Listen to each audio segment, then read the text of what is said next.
যে কথায় বলে না, মানুষের বিপদ বলে কয়ে আসে না। সত্যিই তাই, মানুষের বিপদ কিন্তু বলে কয়ে আসে না। আর আমার অবস্থাও কিন্তু সেদিন তাই হয়েছিল। তো কি হয়েছিল সেটা দেখার জন্য পুরো ভিডিওটা দেখতে থাকো।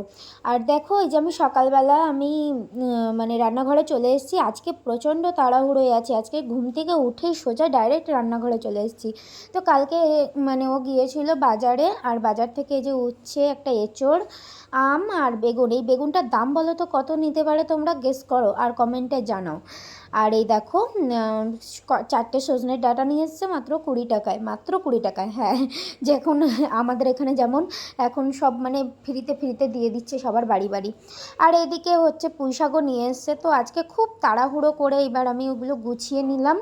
গুছানোর পরে রান্নাঘরের গ্যাসের তাকটা একটু মুছে নিলাম। মুছে নেওয়ার পরে আমি আজকে রান্না করব পুঁই শাক আলু একটু কোনোরকম করে। কারণ পুঁই শাক আলু কোনোরকম করে করব, কারণ তোমরা আগের দিন তিশানের যে বললো আমি ডাক্তার আন্টির কাছে যাব, সেটা দেখে তোমরা অবশ্যই বুঝে গেছো যে আজকে তাড়াহুড়োর কারণ হচ্ছে ডক্টরের কাছে যাওয়া। আর ডক্টরের কাছে যাওয়ার বিশেষ উদ্দেশ্য হলো, এবার বলছি শোনো। শনিবার দিন আমি সকালবেলা ঘুম থেকে উঠে চা নিয়ে বসেছি, সেই প্রত্যেক দিনের মতনই। আগে চা খেতাম না, কিন্তু কয়েকদিন ধরে আমি চাটা খাওয়া শুরু করেছি। কারণ সকালবেলা উঠে প্রচণ্ড খিদে পেয়ে যায়, কি করব, সেই জন্য চা নিয়ে বসেছি। এবার সাইডে ছিল আমার মুড়ির 1 কৌটো মুড়ি, আর তার মধ্যে ছিল রাখা বিস্কিট। আর ওই বিস্কিট আর মুড়িটা রাখতে গিয়ে মানে রেখে আমি সামান্য জল আনতে গিয়েছি, সাথে পাশে ছিল চায়ের গ্লাসটা। আমি তৃষানকে বলছি, তৃষান ওখানে গরম চা আছে, তুমি কিন্তু যেও না। ও এমনি সমস্ত কথা শোনে। ও না বুঝতে পারেনি, ও মুড়ির কৌটোটা নিয়ে আসতে গেছে, আর মুড়ির কৌটোর সাথে চায়ের ওই গ্লাসটা ধাক্কা লেগে গেছে। ধাক্কা লেগে ও কী করেছে, তখন চাটা তো গড়িয়ে গেছে নিচে। নিচে যাওয়ার পরে ও পেছন দিকে সরতে গেছে। পেছন দিকে সরতে যাওয়ার পরে ওর ওখানে তাল সামলাতে না পেরে থাপ করে বসে পড়েছে। এবার পুরো সঙ্গে সঙ্গে মানে আমি গরম চা, ওই তার ওপরে ও বসে পড়েছে। বসে পড়ে এতটা খারাপ অবস্থা হয়ে গেছিলো, তা কি বলবো। পুরো মানে ওখানটা পুরো ঠোসা উঠে গেছিলো একদম। মানে অনেকটা বড় বড়, আমাদেরই সামান্য তেল ছিটকালে কেমন লাগে, আর ও তো একদম ছোট বাচ্চা মানুষ। সে কি জ্বালা যন্ত্রণা, আমিও কান্না করছি। সেই সময় ওর বাবাও বাড়িতে নেই, ও চলে গিয়েছিল অফিসে। এবার আমি একা একা কি করব, কাকে ডাকবো। আমি পুরো ওখানে মানে 10 মিনিটের জন্য আমি স্তব্ধ হয়ে গেছিলাম, ব্লক হয়ে গেছিলাম। আমার কিচ্ছু, আমি যে কী করব কিছু বুঝে উঠতে পারছিলাম না, জানো। তারপরে আমি সঙ্গে সঙ্গে তারপরে মাথায় মানে একটা আলু ছিল, মাথায় আসলে একটা আলু কেটে ওকে একটু ওইখানটা ঘষে দিই। আলুতে তো অনেক সময় খসাটা ওঠে না, আমরা যে সাধারণত রান্নার সময় দিই এরকমভাবে। তো সেই রকমভাবে কিন্তু আমি ওকে ওই আলুটা কিন্তু দিয়েছিলাম। আর পাশের বাড়ি থেকে তারপরে একটা বার্নাল নিয়ে একটুখানি দিয়েছিলাম। তারপরে ওখান থেকে একটু জ্বালা যন্ত্রণাটা কম হলে ওর বাবাকে বললাম, এসো ডাক্তারের কাছে নিয়ে যেতে হবে। তো সেদিন তো ডাক্তারের কাছে নিয়ে গেলাম, আর এটা ছিল তার পরের দিন।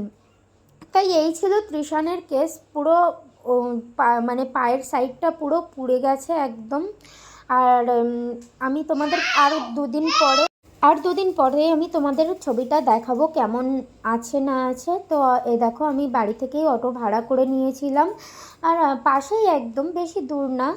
তো ওই যে অটো থেকে নেমে পড়েছি, আর আমরা এই ডাক্তারের কাছেই আসি সব সময়।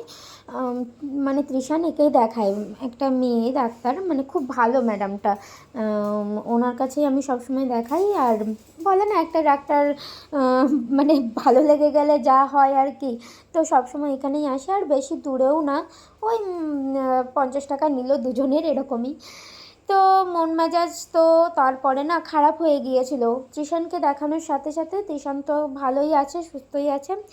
তো তারপরে আমিও একটু চেক আপ করালাম। আমার শরীরটাও মাঝে মাঝে ভালো থাকে না, মানে পেন হয়, ব্যাক পেন, অনেক কিছু পেন হয়। তো ডাক্তারকে আমি পাশে বড় মেয়ে মানে বড়দের ডাক্তারও থাকে, তো আমিও সেটা দেখিয়ে নিলাম। দেখানোর পরে এত রকমের টেস্ট দিয়েছে। ওই টেস্টগুলো দেখেই আমার যে কী ভয় লাগছে, তোমাদেরকে আমি বলে বোঝাতে পারবো না। তো এখনও রিপোর্টগুলো সেরকমভাবে নিয়ে আসেনি। খুব টেনশনেও আছি যে কি আসবে রিপোর্টটাতে। আসলে পিঠের এই সাইডটা এত ব্যথা, কিছু বলার মতো না। তো তোমাদের সাথে সব কিছুই শেয়ার করি যখন, তাই ভাবলাম এটাও শেয়ার করি।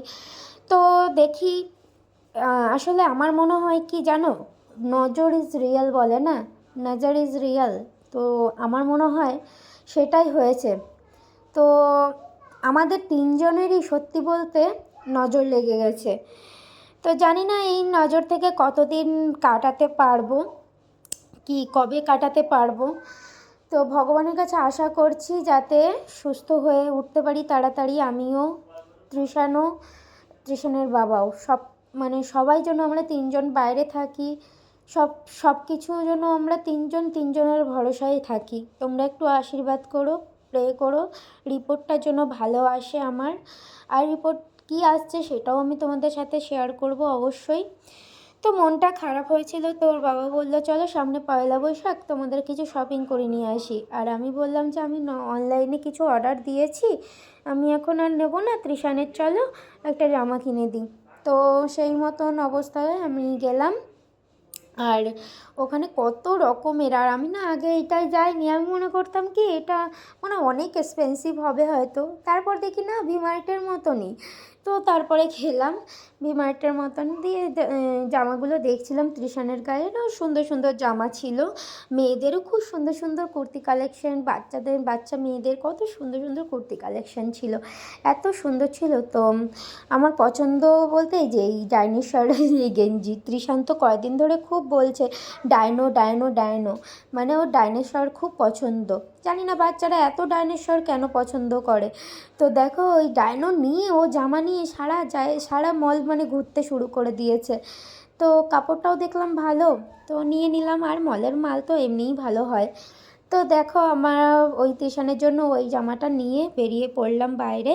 বাইরে একটা ডাব দিল খেতে, তৃষান খেলো, আমিও একটু খেলাম, ওই একটা ডাবই এখন অনেক দাম। তো মন মরা হয়ে আবার বাড়ির দিকে রওনা দিলাম। তো কেমন লাগলো বলো।